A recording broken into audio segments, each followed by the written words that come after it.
हर साल उस पेड़ से बहुत सारे रसीले सेब तोड़ता था। पेड़ से मिलने वाले सेबों को बेचकर वो अपना और अपने परिवार का खर्च चलाता था।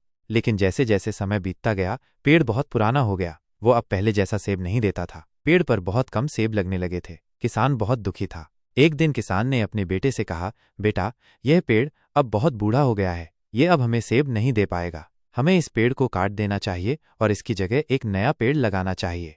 बेटा मान गया। उसने अपने पिता की बात मानते हुए पेड़ काटने की तैयारी शुरू कर दी। लेकिन तभी पेड़ बोला, रुको, मुझे काटने से पहले मुझे एक बार सुन लो। किसान और उसका बेटा हैरान रह गए। उन्होंने कभी नहीं सोचा था कि पेड़ बोल सकता है। पेड़ ने कहा, बेटा, मैं जानता हूं कि मैं बहुत पुराना हो गया हूं, लेकिन मैंने तुम्हें और तुम्हारे परिवार को बहुत सेब दिए हैं। मैंने तुम्हें कभी निराश नहीं किया। अब मैं तुम्हें सेब नहीं दे पा रहा हूं, लेकिन मैं तुम्हें और भी कुछ दे सकता हूं।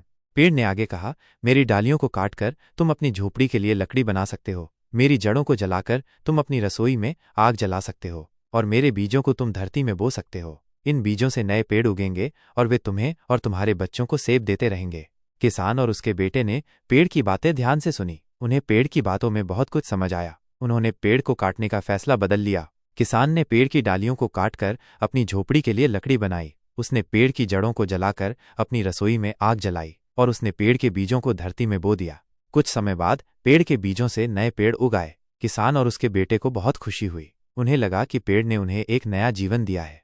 कहानी से सीख, लक्ष्य बदल सकते हैं, जीवन में लक्ष्य बदल सकते हैं। हमें हमेशा अपने लक्ष्यों को बदलने के लिए तैयार रहना चाहिए। हर चीज का कोई न कोई उपयोग होता है। हर चीज का कोई न कोई उपयोग होता है। हमें किसी भी चीज को बेकार नहीं समझना चाहिए। नई शुरुआत, हर अंत एक नई शुरुआत का संकेत होता है। हमें हमेशा नए अवसरों की तलाश करनी चाहिए। क्या आप कोई और कहानी सुनना चाहेंगे?